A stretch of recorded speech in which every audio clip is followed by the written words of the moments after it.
प्यार से कहना धर्मनिरंकार जी ने तो अपनी जगह से हिल ही जाना है और उसके बेस पे अगर हम अपने आप को एक बैलेंस बनाने के लिए सोच रहे हैं तो फिर जाहिर सी बात है कि हमने भी डगमगाना ही है।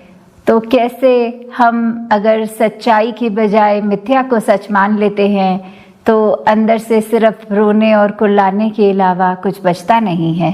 तो जैसे वही बात फिर ये मिथ्या, ये दुख, उसको होते हुए भी उसको ऊपर एक स्थिति उसके आ सकते हैं जो एक आनंद की अवस्था कि दुख को भी दुख को ना माने।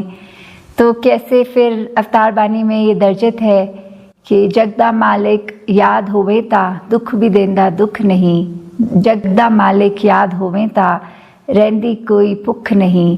कि कैसे एक हमारे अवस्था कि वो दुख हो सुख हो वो सब हमें इस निरंकार के भाने में रहने के समय में उस पेन को, वो दुख को उस तरह एक फीलिंग नहीं आती। ये मान के कि निरंकार द्वारा ही जीवन में ये आया है तो हम उससे बहुत जल्दी उभर पाते हैं।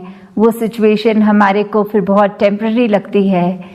और कैसे फिर कंटेंटमेंट की कोई भूख भी नहीं कि कुछ करना, हाँ लाइफ है, एक कर्म करने हैं, वो कर्मों के लिए नहीं कह रहे कि रुक जाना है, पर एक जो ये लालच होते हैं कि हमें ये भी चाहिए, वो भी बहुत होड़ में आ जाते हैं हम एक, तो उसके लिए जो वो वाली भूख है एक ग्रीड की तरफ जाते हुए इंडिकेट करती हुई कि कैसे वो लालच वाली भूख खत्म हो जाती है। एक बिल्कुल हम कंटेंट अपने होकर उस तरह की स्थिति को आ जाते हैं। तो आगे की लाइनों में जैसे लिखा है जगदा मालिक याद होवेंदा होंदा हर कम पूरा है, कि कैसे इस निराकार का किया सब पूरा। तो उसमें हमारे ही मन की स्थिति, अपनी मन की अवस्था ये कि हमारे अनुसार नहीं है, जचा नहीं काम, तो हमें वो पूरा नहीं लगता। हमें लगता है ये इस तरह नहीं, इस तरह होना चाहिए था। तो वही बात कि जगदा मालिक याद होवे ता कायर बंदा सूरा है, कि कैसे फिर से डर की ओर यहाँ आते हुए कि कायरता, ये जो डरपोक जिसको कहते हैं कि कायर बंदा भी बलवान हो जाता है जब इस निरंकार का एहसास होता है।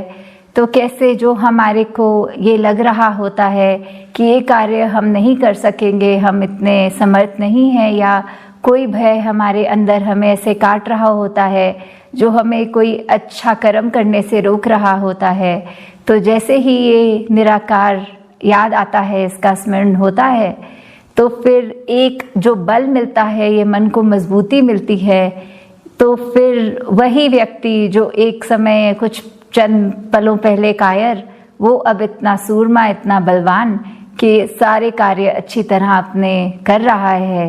तो यही कि कायर व्यक्ति भी अब बलवान है क्योंकि उसको याद आ गया कि करता तो यही है, करने वाला ये है। हमारा शरीर एक बस इंस्ट्रूमेंट की तरह, ये प्रभु जिसने हमें ये शरीर दिया वो जैसे चलाए वैसे उसके रंग में रंग कर ही चलना है। और आगे की लाइंस भी कि जगदा मालिक याद होवे ता मौत दा भय मिट जांदा है, कि कैसे एक मृत्यु जो हमें आती है, शरीर को आनी ही है सबकी एक ना एक दिन।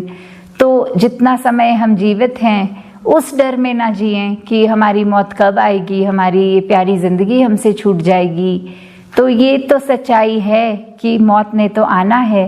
तो कैसे मौत आने से पहले हम ना मरें, उससे पहले जीते जी अपनी ज़िंदगी इतनी संवार लें कि बस एक प्यार हमारे मन में हर एक के साथ हम मिलनसार होके उनके लिए हमारे अंदर से अच्छाई निकले, अच्छी बातें निकलें।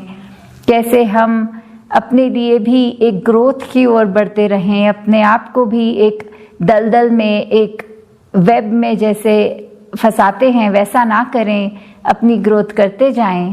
तो ये मौत का भय भी हमारा मिट जाता है क्योंकि ये दातार, ये निराकार जिससे हम आए हैं, मौत के बाद भी हमें उसी में मिलना है। तो फिर डर किस चीज़ का।